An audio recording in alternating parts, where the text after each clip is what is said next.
नमस्कार। मैं Shashi Prabha Saraswat, associate professor Hindi, Shri Kalyan राजकीय कन्या महाविद्यालय सीकर। प्यारे बच्चों, प्रतिदिन की भांति आज भी हम YouTube चैनल की इस क्लास में अपने अध्ययन के विषय को प्रारंभ करते हैं। दुष्यंत कुमार कवि के बारे में हम चर्चा कर रहे थे। तो इनका जैसा कि परीक्षा में आपके 3 व्याख्याएं पूछी जाएगी, उन व्याख्याओं में से प्रसिद्ध व्याख्याएं हैं, उनमें से यह भी प्रमुख मानी जाती है।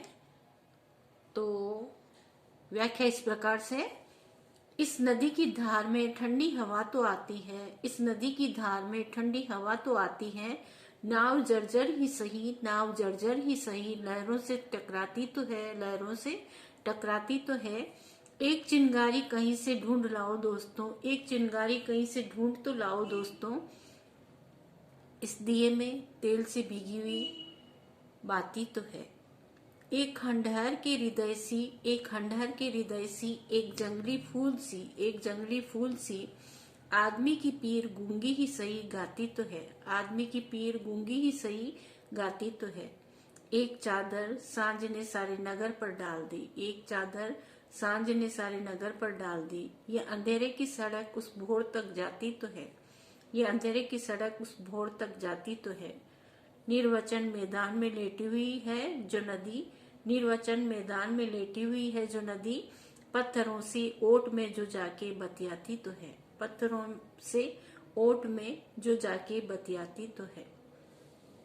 निम्नलिखित काव्यांश कवि दुष्यंत कुमार की गजल इस नदी की धार में ठंडी हवा आती तो है से लिया गया है। यहाँ पर कवि ने जीवन में दुखों के मध्य सुखों की कामना की है और यह आशा जताई है कि जीवन में चाहे कितने भी दुख व पीड़ाएं क्यों न हो, फिर भी सुख की उम्मीद, आशा की किरण तो होती ही है। आशा की किरण के सहारे इंसान आगे बढ़ता है। कवि दुष्यंत कुमार जी कहते हैं कि जीवन रूपी नदी की धार में सुख रूपी ठंडी हवा आती तो है, अर्थात जीवन की धार चाहे कितनी कठिन क्यों न हो और चाहे उसमें कितने ही दुख, तकलीफ, कष्ट, पीड़ाएं क्यों न हो, फिर भी उसमें कहीं न कहीं सुख की ठंडी ठंडी हवा आती जरूर है, आती अवश्य है। जीवन रूपी नाव चाहे कितनी ही कमजोर क्यों न हो, वह लहरों से टकराती तो है, अर्थात जीवन में कितने ही अभाव, कमियां, पीड़ाएं, दुख आए, वह सुख रूपी लहरों से टकराया तो करती है। दुख आए हैं तो भगवान पुनः परिस्थितियां बदलेंगे और सुख की एक उम्मीद जागेगी। परिस्थितियां सदैव एक जैसी नहीं रहती। संकट पीड़ाएं आए हैं तो व्यक्ति को सफलताएं भी अवश्य मिलेगी। इसी उम्मीद के सहारे व्यक्ति को आगे बढ़ते जाना चाहिए।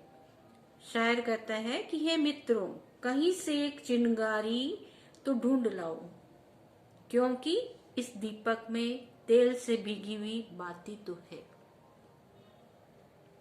कहने का तात्पर्य है कि जीवन में कभी मनुष्य को निराश नहीं होना चाहिए, आशा की किरण को नहीं छोड़ना चाहिए।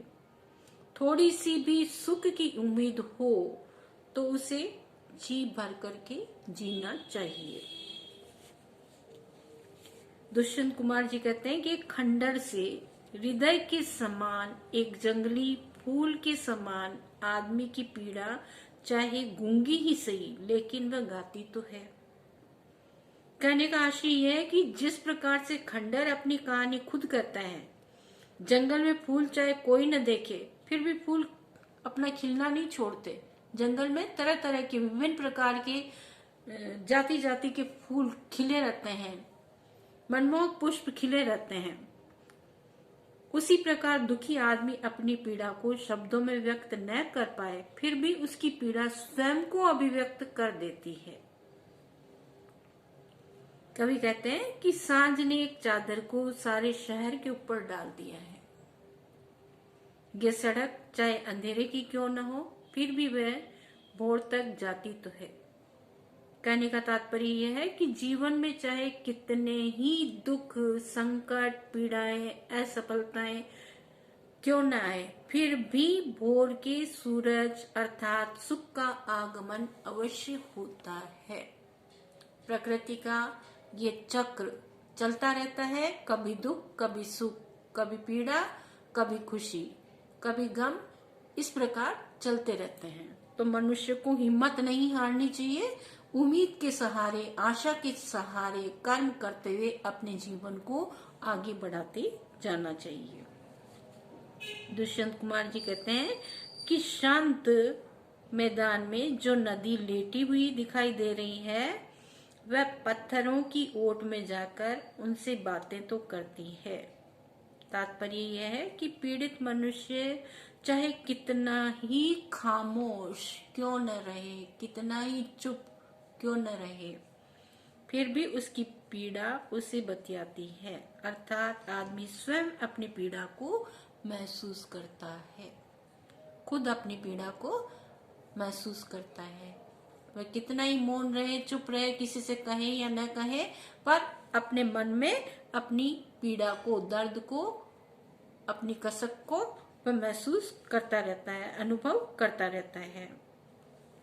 विशेष टिप्पणी में आती है जो बातें, वो इस प्रकार से है। जीवन की अनुभूतियों का यथार्थपरक चित्रण दुष्यंत कुमार जी ने किया है और उम्मीद व्यक्त की है कि जीवन में दुख चाहे कितने ही क्यों न आए, परंतु दुखों के बादलों के छंटने के बाद सुखों का आगमन अवश्य होता है। इंसान को कभी भी निराश नहीं होना चाहिए, उम्मीद नहीं छोड़नी चाहिए और आशा का दामन कभी भी नहीं छोड़ना चाहिए, आशा को बरकरार रखना चाहिए। काव्यांश में कवि ने गजल विधा का प्रयोग किया है। खड़ी बोली हिंदी के साथ उर्दू के शब्दों की भी यहाँ हमने बहुलता देखी है। एक खंडर के हृदय सी और एक जंगली फूल सी में उपमा अलंकार है और कहीं कहीं अनुप्रास अलंकार का प्रयोग भी देखने को मिला है। विचार तथा भावों की अभिव्यक्ति बहुत ही सुंदर प्रस्तुत की गई है। बहुत बहुत धन्यवाद।